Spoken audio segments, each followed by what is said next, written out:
एक बार की बात है। बुद्ध अपने शिष्यों के साथ श्रावस्ती के पास जेतवन विहार में ठहरे हुए थे। एक दिन उनके शिष्य आनंद ने उनसे प्रश्न किया, भंते, संसार में बहुत से लोग प्रेम और सच्चाई का मुखौटा पहनकर दूसरों को छलते हैं। हम कैसे पहचाने कि कौन सच्चा है और कौन धोखेबाज? बुद्ध मुस्कुराए और बोले, आनंद, जैसे विषधर सर्प फूलों के बीच छिपा रहता है, वैसे ही कुछ लोग मुस्कुराहटों के पीछे छल छिपाए रहते हैं। यदि तुम इन 10 निशानियों को पहचान लोगे तो कोई भी तुम्हें धोखा नहीं दे पाएगा। और फिर बुद्ध ने अपने शिष्यों को धोखेबाज लोगों की 10 निशानियां बताईं। पहली निशानी, जरूरत के वक्त बदल जाने वाले लोग। बुद्ध बोले, जो व्यक्ति तुम्हारे अच्छे समय में साथ दे लेकिन कठिन समय में नजर ना आए, वह तुम्हारा सच्चा नहीं बल्कि स्वार्थी साथी है। सच्चा मित्र वही है जो अंधेरे में भी तुम्हारे साथ चलता है। बुद्ध ने एक कहानी सुनाई। एक व्यापारी के 3 मित्र थे। जब वह मृत्युशैया पर पहुंचा तो पहला मित्र धन लेकर भाग गया, दूसरा मित्र श्मशान तक गया और तीसरा मित्र मृत्यु के बाद भी उसकी आत्मा के साथ रहा।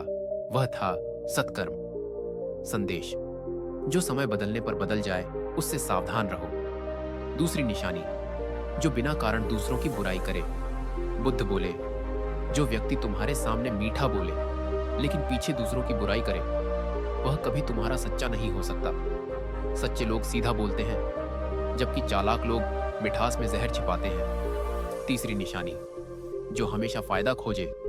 बुद्ध ने कहा, धोखेबाज हमेशा सोचता है कि उसे तुम्हारे साथ रहकर क्या मिलेगा।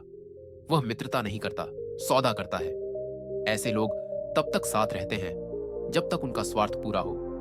बिना लाभ के भी जो साथ रहे वही सच्चा साथी है। चौथी निशानी, जो वादे तोड़ दे। बुद्ध बोले, जो वादा करे और निभाए नहीं, वह व्यक्ति विश्वास के योग्य नहीं होता। सच्चा इंसान अपनी वाणी को पवित्र रखता है क्योंकि झूठ बोलने वाला कभी स्थिर नहीं रहता। पांचवी निशानी, जो दूसरों के मन में संदेह बोए। बुद्ध ने कहा, धोखेबाज लोग 2 मित्रों के बीच दूरी पैदा करते हैं। वे एक के सामने दूसरे की बुराई करते हैं ताकि खुद को ऊंचा दिखा सके। ऐसे व्यक्ति को पहचानो, वह हमेशा किसी न किसी का मन बिगाड़ता मिलेगा। छठी निशानी, जो दिखावा ज्यादा करे। बुद्ध बोले, जो व्यक्ति अपने कर्मों से नहीं, कपड़ों और शब्दों से अपनी महानता दिखाए, वह भीतर से खोखला होता है। जैसे सूखी घास बाहर से हरी दिखती है पर अंदर से जल चुकी होती है। सातवीं निशानी, जो तुम्हें दूसरों से दूर करे। बुद्ध ने कहा, धोखेबाज व्यक्ति चाहता है कि तुम सिर्फ उसी पर भरोसा करो।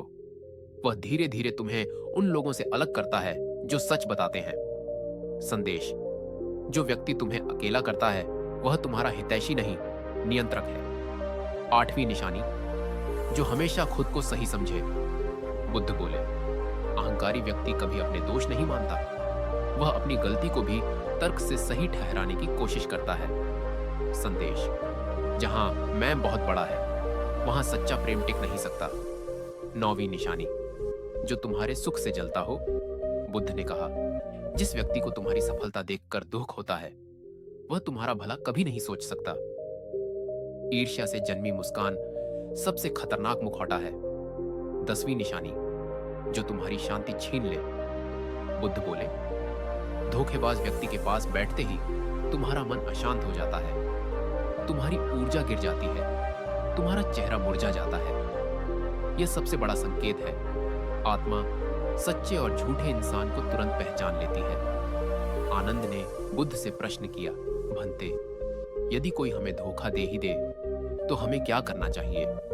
बुद्ध मुस्कुराए और बोले, आनंद, क्षमा का अर्थ मूर्ख बनना नहीं है। धोखा देने वाले को माफ करो ताकि मन शांत रहे, पर दोबारा वही गलती मत दोहराओ। जिससे सीखा उसे आशीर्वाद दो क्योंकि उसने तुम्हें पहचानना सिखाया। अंतिम संदेश, बुद्ध ने कहा, यदि तुम सच्चे और धोखेबाज में अंतर करना सीख जाओगे तो तुम्हारा जीवन कभी अंधकार में नहीं रहेगा। सावधानी ज्ञान का पहला कदम है और शांति उसका अंतिम फल। सीख, अपनी अंतःशक्ति पर भरोसा रखो, शब्दों से नहीं कर्मों से पहचानो, और सबसे जरूरी, कभी किसी को अपनी शांति छीनने मत दो।